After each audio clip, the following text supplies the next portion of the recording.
appreciate that. But I'm just a farmer now, so get over it.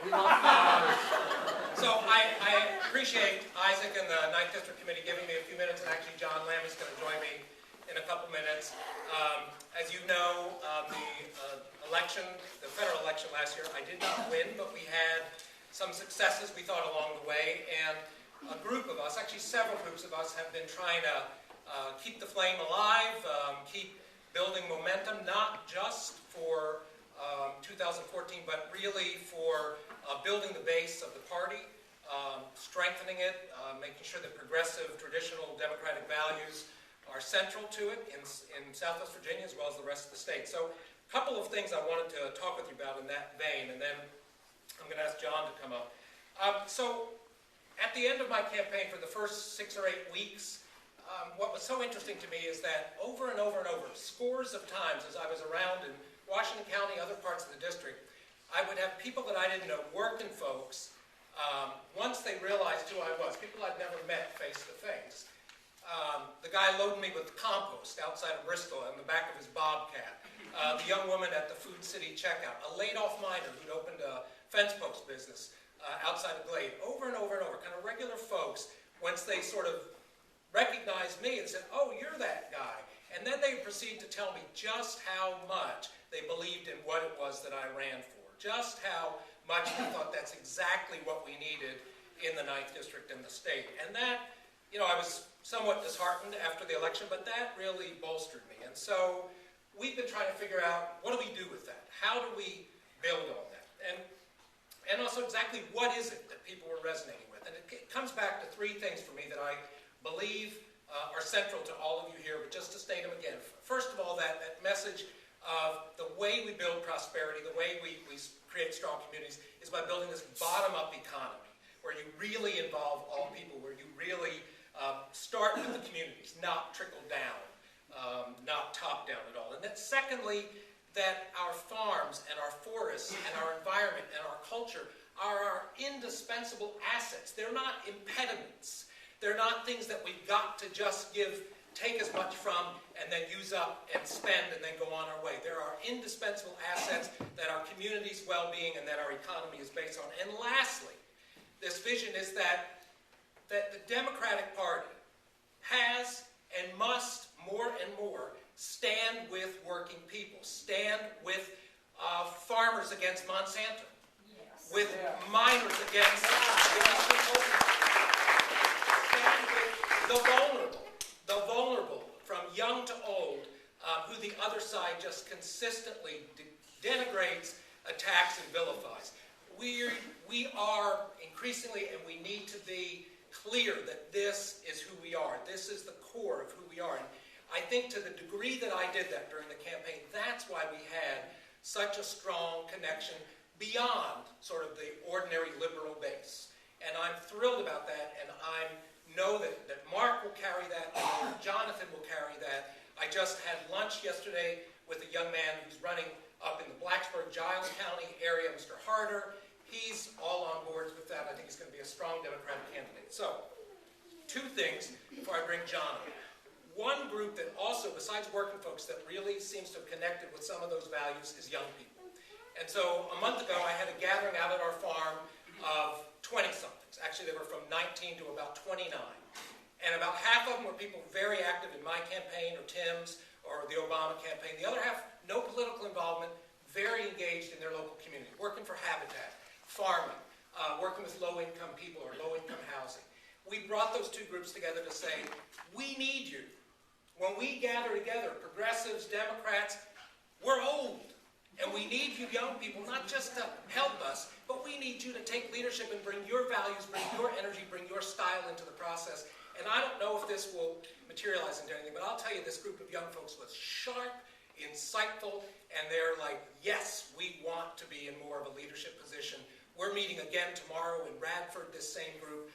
I'm hoping, and I'll keep reporting back to you all, that this will become a whole new energy within our party to galvanize and push progressive values forward. So I'm very excited about that. And then the other thing, if John would come up, we have started meeting a small group of us to talk through how to reach out to our own committees in our own party, but also more broadly through Kiwanis and Rotary and all that. How can we reach out to get this progressive message out? So let John kind of make that invitation. Hello, everyone.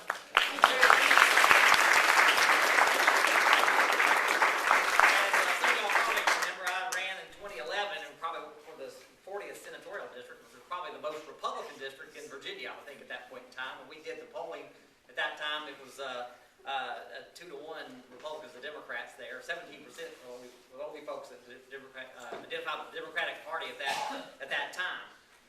That was a tough race. And then it struck me as unusual during that race that the only message that came out against us was that they railed against the federal government. That's all. Railing against the federal government should not be enough. It should not be enough to get anybody elected, especially when the federal government does so many good things that we're proud of. Then last year we had an excellent candidate. Anthony did a tremendous job. And following his campaign, a day or two after, I started emailing with him. We went back and forth. And I had this idea, and I want to give Ann Holton credit for it. Ann Holton sent me a thank you note at the end of this campaign for some work we did for Tim during that time period. She said, it's going to be a long-time project rebuilding the Democratic Party in Southwest Virginia. And I thought, well, we got to do something about that. So we put together a group, Anthony and I, of just some people in Washington County at the time for a discussion in early December. The ideas about how we could move political thought in Southwest Virginia along. We were influenced by the Friends of Coal. Everybody sees the Friends of Coal sticker out our ways. And, they have carried the political thought a little bit, and that's one of the key elements that the Republicans use against railing against the federal government and against Democrats. Somehow they equate us that way.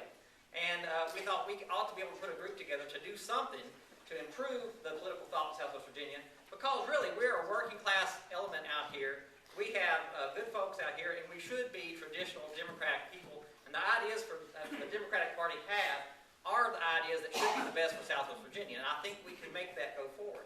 Now, what we're doing, briefly, is the group we had a discussion. We had a second meeting in April, and we decided, I think, maybe to go forward with something along the lines of a 501c4 group. And what I'm here today for is to ask for volunteers or anyone who's interested in doing that with us. Now, we're not going to be purely a Democratic group. We intend to get independents. Republicans, we can get some in there. We want to talk about what's the best for Southwest Virginia and what we can do for the political thought of Southwest Virginia and get that mindset out there. Publicity is going to be important with that. What Anthony mentioned about maybe speakers getting out into the public, talking about these ideas, making these ideas go forward. And we want people to be friends of Southwest Virginia. And that's what we want everyone to know. We cannot stand back and keep letting that go forward. And I hope that this year will be the year, it will be a turnaround for us too. I think we're going to have a tremendous ticket, and I think we can get behind it. And I hope we can get our organization going by then. So if you're interested in participating in this group and in the organization of this group, I'd like for you all to contact me. You can contact me at my law firm, Browning, Lanning, and Gifford. We're in Abingdon's the main place to get me, and we're on the web and all that kind of thing. So contact me and get anyone that, even if you're not interested, if you know someone in your area that may be interested in doing that and participating in this process, I would appreciate you having them contact me, because we'd like to go forward and have an organizational meeting soon and try to get this off the ground. I really think there's a good possibility this thing would work well. It's a long-term project, and we're not trying to step on the toes of the 9th District or the Democratic Party of Virginia. We're really trying to do something for political thought in Southwest Virginia. And I'll throw this out, this last thought. I know when I ran for the 40th Centennial District, I talked with Congressman Boucher, and he said, whatever they tell you from Richmond, forget about it. It doesn't apply to Southwest Virginia. And that's principally what I'm here for, is I think we need to have a group that has the political thought of Southwest Virginia on its agenda and comes up with a message that will carry the Democratic, traditional, progressive values to the people out here and make it work. So thank you for your attention today, and let's hear from some of you. Thanks.